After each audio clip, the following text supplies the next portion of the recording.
Votre écosystème financier expliqué par Afro Budgeting Girl. Ce contenu est à titre informatif et basé sur mon expérience personnelle. Il ne constitue pas un conseil financier. Vous êtes-vous déjà demandé? Les personnes qui m'entourent influencent-elles mes dépenses? Mon environnement façonne-t-il mes habitudes financières plus que je ne le pense?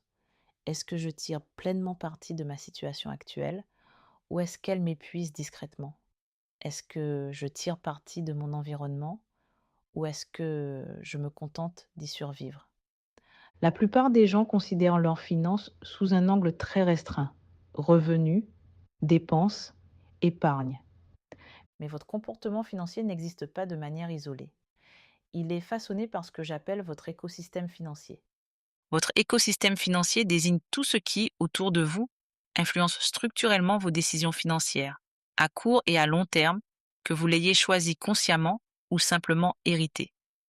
Certains piliers vous sont transmis, certains piliers vous les choisissez, certains piliers vous apprenez à les maîtriser. Et selon votre situation, chaque pilier peut soit vous élever à un niveau supérieur, soit vous freiner discrètement. Je décompose cet écosystème en 6 piliers fondamentaux. 1. Parents, frères et sœurs. Influence héréditaire. Votre famille d'origine est le premier environnement financier que vous connaissez. Avant de toucher votre premier salaire, avant d'ouvrir votre premier compte bancaire, vous avez assimilé des croyances, des comportements et des schémas émotionnels liés à l'argent simplement en observant. Les parents, les frères et sœurs constituent souvent le pilier le plus chargé émotionnellement de votre écosystème financier, en particulier lorsque nous entrons dans de nouvelles phases de la vie. Évolution de carrière, mariage, parentalité, migration ou constitution d'un patrimoine. Pour certains, ce pilier est une source de force. Pour d'autres, il devient une obligation tacite. Dans de nombreuses familles, un enfant peut naturellement assumer davantage de responsabilités financières en raison de son rang dans la fratrie, du niveau de revenu, de la situation géographique ou des circonstances. Si ces attentes ne sont pas discutées ouvertement, elles peuvent créer discrètement du ressentiment, de la culpabilité ou des tensions. Dans certains pays comme la France, il existe même une obligation légale de soutenir financièrement les parents vulnérables.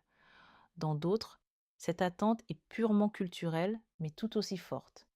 Qu'elle soit légale ou émotionnelle, son impact sur votre planification financière est réel.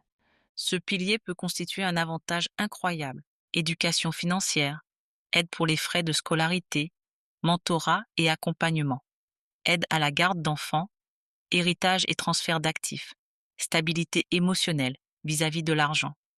Les parents, les frères et sœurs peuvent accélérer votre croissance. Ils peuvent vous aider à accéder plus tôt à des opportunités.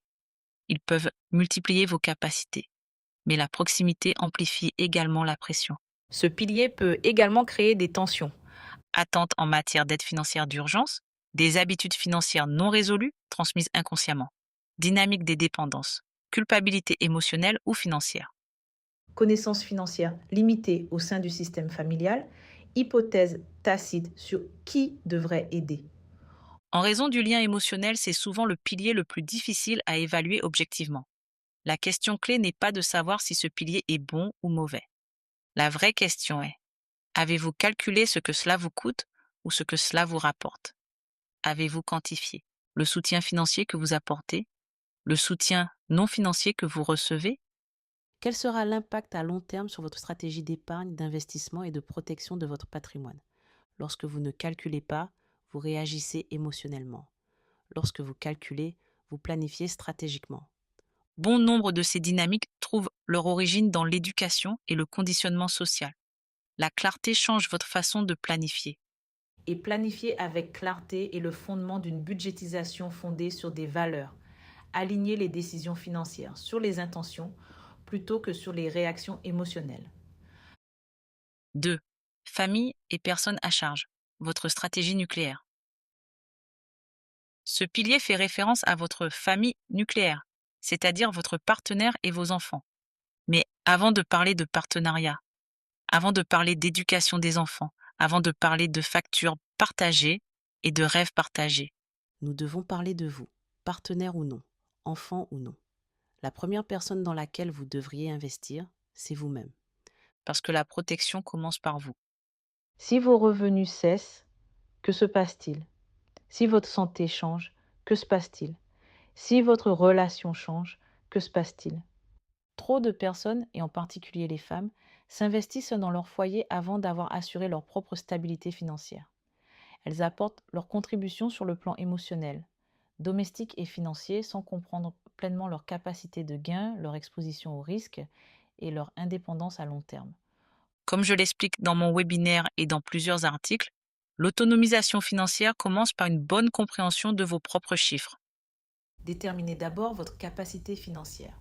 Comprendre votre pouvoir d'achat, votre capacité d'épargne, vos connaissances en matière d'investissement, votre positionnement juridique et votre niveau de protection. Ce n'est qu'alors que vous pourrez construire stratégiquement avec quelqu'un d'autre, car une relation doit vous multiplier et non vous diluer. Le fait d'être en relation peut élargir l'accès. Doubler le potentiel de revenus, frais partagés, soutien émotionnel et stratégique, opportunité de constitution d'un patrimoine, réseau plus étendu et effet de levier. Mais les responsabilités se multiplient également. Coût de la vie plus élevé, planification à long terme, stratégie de protection, considération successorale, responsabilité partagée. L'amour est émotionnel, les ménages sont structurels. Si vous construisez avec quelqu'un, vous ne pouvez pas penser au mois le mois. Vous devez penser de manière systémique. C'est là qu'intervient un cadre structuré, cadre de dépenses, d'investissement et d'épargne. Le format IDE devient essentiel. Un système de répartition clair garantit que vos revenus sont répartis de manière intentionnelle entre votre mode de vie, la création de richesses et votre sécurité future, au lieu d'être inconsciemment absorbé par les dépenses quotidiennes. Sans structure, l'argent disparaît. Avec une structure, l'argent fructifie. La protection n'est pas distincte de la croissance, elle en est le fondement. Demandez-vous ce qui se passerait si quelque chose arrivait demain. Vos personnes à charge sont-elles financièrement à l'abri? Existe-t-il une structure juridique en place? Y a-t-il une continuité financière? Une seule perte de revenus suffit-elle à déstabiliser l'ensemble du ménage? Construire une fortune sans protection expose votre écosystème à des risques. Ce sont des responsabilités, et elles commencent par protéger la personne dont tout le reste dépend, vous. 3. Environnement de travail, votre principale source de revenus. Pour la plupart des gens, l'emploi est la principale source de revenus. Mais votre environnement de travail a une influence bien plus grande que votre salaire mensuel. À court terme, stabilité des revenus, culture d'entreprise, frais de transport, frais professionnels. À long terme, évolution de carrière, développement des compétences, prestations de retraite, plafond de revenus, risque d'épuisement professionnel. Votre travail nourrit votre écosystème. Mais la manière dont vous répartissez vos revenus détermine si vous restez stable ou si vous vous développez de manière stratégique. Posez-vous la question suivante.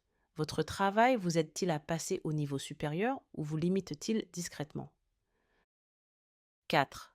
Logement et emplacement, bien plus qu'un loyer ou un prêt hypothécaire.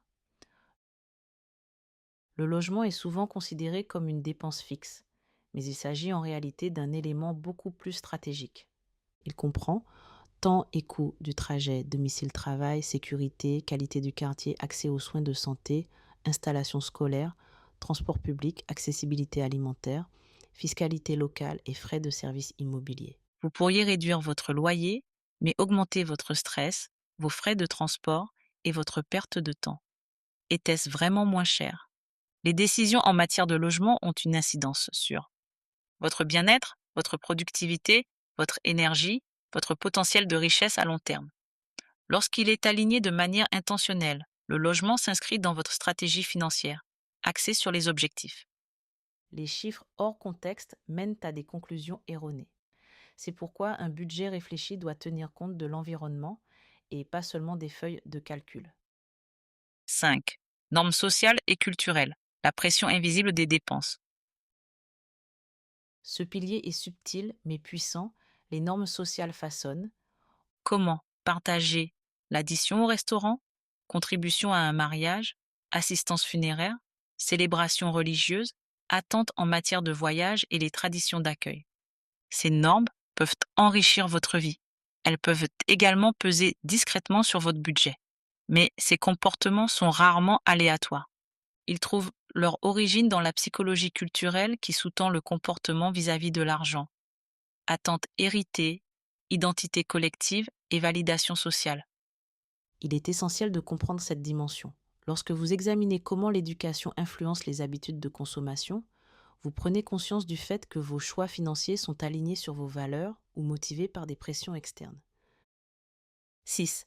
Le cadre juridique et fiscal. Votre pays influence davantage votre vie financière que votre motivation ne le fera jamais. Systèmes fiscaux, contributions sociales, régime de retraite, accès aux soins de santé, obligations légales, loi sur les successions. Certains pays offrent d'excellents systèmes de santé quasi gratuits, mais cela n'élimine pas pour autant les risques financiers dans d'autres domaines. Vos systèmes nationaux et locaux ont une influence sur comment vous investissez, comment les actifs sont imposés, comment se transfère la richesse, comment la retraite est structurée. Si vous détenez des actifs à l'étranger, travaillez à l'international ou planifiez votre patrimoine à l'échelle internationale, la complexité augmente. Ignorer ce pilier peut coûter cher. Le comprendre vous permet de concevoir votre stratégie de répartition des revenus dans le cadre juridique réel et non sur la base d'hypothèses. Pourquoi la sensibilisation financière change tout? La conscience financière ne se limite pas au suivi des dépenses. Elle consiste à évaluer le coût réel et les avantages réels de votre écosystème. Pas seulement les dépenses visibles. Mais aussi coût émotionnel, coût tentant, coût d'opportunité, exposition au risque. Lorsque vous combinez la connaissance de l'écosystème avec un cadre clair d'allocation des fonds, vous passez d'une budgétisation réactive à une conception stratégique. La clarté vous permet d'optimiser, prendre des décisions éclairées, mettre en œuvre des changements structurels, tirer parti des avantages, protéger les vulnérabilités. La conscience financière n'est pas une question de restriction, c'est une question de contrôle, c'est une question de choix stratégique, c'est une question de conception plutôt que de réaction. Vous ne pouvez pas changer tous les piliers du jour au lendemain, mais vous pouvez les auditer, les mesurer, les recadrer, élaborer une stratégie autour d'eux. Votre écosystème financier peut soit vous épuiser, soit vous élever. La différence réside dans la prise de conscience. Pour approfondir cette réflexion, retrouvez l'article complet sur Afro Budgeting Girl. Cet épisode vous a touché et partagez votre histoire en commentaire. Likez, abonnez-vous et commentez. Ça nous aide à toucher plus de personnes. Si cela vous parle, explorez mes outils gratuits de budget, dont un suivi budgétaire et un guide pratique de 200 questions sur mon site. Et abonnez-vous pour un accès anticipé à la masterclass budgétaire avec intention, car budgétiser ne concerne pas seulement l'argent, c'est gagner en clarté, en résilience et choisir la liberté plutôt que la peur.